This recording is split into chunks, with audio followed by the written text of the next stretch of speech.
Signal ఇచ్చింది. కులగణకు వ్యతిరేకంగా చూస్తూ దాఖలైన పిటిషన్ కొట్టివేసింది. సంక్షేమ పథకాలు అమలుకు ఇది తప్పనిసరి. బీసీ జనాభా తెలిస్తేనే సమగ్ర అభివృద్ధి సాధ్యమని వెల్లడించింది. కులగణ ప్రభుత్వ విధానమైన నిర్ణయమని, అందులో కోర్టులు జోక్యం ఉండొద్దని CJI chief justice of India Suryakant గారు చెప్పడం నా హృదయపూర్వక ధన్యవాదాలు. ఈనాడు నిజంగానే జ్యుడిషియరీ ఉన్నది కాబట్టి అక్కడక్కడ కొన్ని తప్పులు జరిగినా దాన్ని రెక్టిఫై చేసే కార్యక్రమం మా సూర్యకాంత్ గారు తీసుకున్నారు. ఇది 60 కోట్ల జనాభా సంఖ్య. గతంలో బీపీ మండల్ గారు ఏం చెప్పారు, యావత్ భారతదేశంలో కులాలు 3200 అన్నారు. మన రాష్ట్రంలో 136 కులాలు ఉన్నాయి.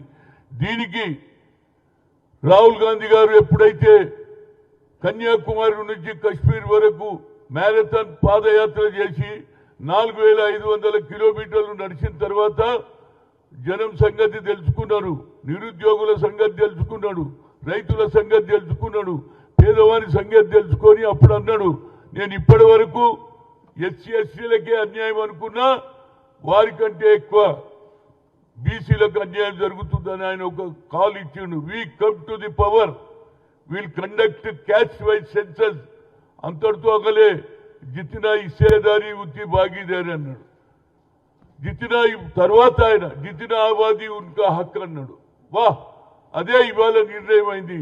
రాహుల్ గాంధీ గారు ఏ ఆలోచన చేశారో, గతంలో ఇందిరాగాంధీ గారు కూడా వాళ్ళ నానమ్మ ఆ రోజులలో దున్నేవాడికే భూమి, పేదలకు భూ సంస్కరణ అమలు చేసి ఒక్కొక్క దొర దగ్గర 400 ఎకరాలు 500 ఎకరాలు ఉండే, పేదమంది దగ్గర 1 ఎకరం కూడా లేదని ఆలోచన చేసి ఆ రోజులలో భూములు పంచిపెట్టింది మా అమ్మ. 20 అంశాల కార్యక్రమంలో బడుగు బలైన వర్గాలకు న్యాయం చేసింది. అదే కోవలో ఉన్నటువంటి, అదే బ్లడ్ లో ఉన్నటువంటి రాహుల్ గాంధీకి ఒక మంచి ఆలోచన వచ్చింది. కానీ మొన్న జరిగినటువంటి ఏదైతే గజెట్ తీశాడో అమిత్ షా, కేంద్రం నుంచి వచ్చినటువంటి గజెట్ లో అన్ని ఉన్నాయి. ఏది ఏ ఇంటి యజమాని ఇండ్ల లెక్క అన్నారు. ఇండ్ల లెక్క అయితే ఇండ్లలో ఎస్సీ ఉంటే ఎస్సీ ప్రతి ఎంతమంది ఉన్నారో లెక్క తీయాలి, ఎస్టీలు ఉంటే ఎస్టీలో తీయాలన్నారు. కానీ పక్కకు అదర్స్ అని పెట్టాడు. అక్కడ ఓబీసీ అని పెట్టినుంటే బీసీలు అని పెట్టింటే లొల్లే లేదు. కానీ ఏదైతే వాళ్ళు ఆలోచన, ఎన్డీఏ గవర్నమెంట్, ఆర్ఎస్ఎస్, బీజేపీ వాళ్ళ ఆలోచన ఏమిటంటే బడుగు బలైన వర్గాల వారు కిందనే పడి ఉండాలి, అదాని అంబానీలు లాభపడాలనే ఆలోచన. ఎందుకంటే గుజరాత్ లో కోటీశ్వర్లు ఉన్నారు. ఇవాళ మాటికి చెప్తే ఏది పెట్రోలు, డీజిల్, అదేవిధంగా గ్యాస్ తగ్గిపోతే దానికి మాకు కొన్ని సలహాలు ఇస్తున్నాడు. ఎక్కువ ఖర్చు చేయొద్దు, నడిచిపోండి, పెట్రోల్లో పోండి, పోతోటి ఒక్కరు పోకుంటే ఇద్దరిని తీసుకొని పోండి. ఇవన్నీ ఎవరికి కావాలి? ఇప్పటికీ 2 సార్లు పెంచేసిండు పెట్రోల్, డీజిల్ పెరిగిపోతుంది. ఎడికెళ్తే వాళ్ళు ఇంతకుముందు డిమానిటైజేషన్ చేసి నోట్లు రద్దు చేస్తే ప్రతి ఒక్కరు కూడా రోడ్డు మీదకి వచ్చిండు నరేంద్ర మోడీ. ఇవాళ మాకు సలహాలు ఇవ్వకురా ఆయన, మాకు అన్ని తెలుసు. ఏదైతే మహాత్మా జ్యోతిరావు ఫూలే 18th సెంచరీలో చదువుకుంటేనే భవిష్యత్తు, చదువు లేకపోతే ఈ అగ్ర కులాలతో మీరు పోటీ పడలేరని ఆ రోజులో ఆలోచన చేసి కేవలం మగవాళ్లే కాదు, సావిత్రిబాయి పూలే కూడా ఆయన భార్యతో స్కూల్ పెట్టించిన ఘనత అది తెలుసుకున్నటువంటి బాబాసాహెబ్ అంబేద్కర్ గారు. చదువుకున్నాడు, బ్యారిస్టర్ అయింది, మన దేశానికి రాజ్యాంగం రాసినటువంటి వ్యక్తి ఎవరని ఆలోచన చేస్తే ఆనాడు మహాత్మా గాంధీ, పండిట్ జవహర్లాల్ నెహ్రూ, వల్లభాయ్ పటేల్, అదేవిధంగా మౌలానా గారు కలిసి అన్నారు, కడుపు గాలినోడు, పేదరికం లెక్కలు వచ్చినోడే మన రాజ్యాంగం రాయగలుగుతాడు, అది సరి అయిన వ్యక్తి ఎవరని అంబేద్కర్ రాశారు. ఇలా అంబేద్కర్ రాసిన రాజ్యాంగాన్ని కూడా తొక్కేయాలని, పక్కకు పెట్టాలని, దానికి మా రాహుల్ గాంధీ గారు ఎక్కడికి పోయినా ఏది భగవద్గీత లాగా కాన్స్టిట్యూషన్ బుక్ తీసుకొని తిరుగుతున్నాడు.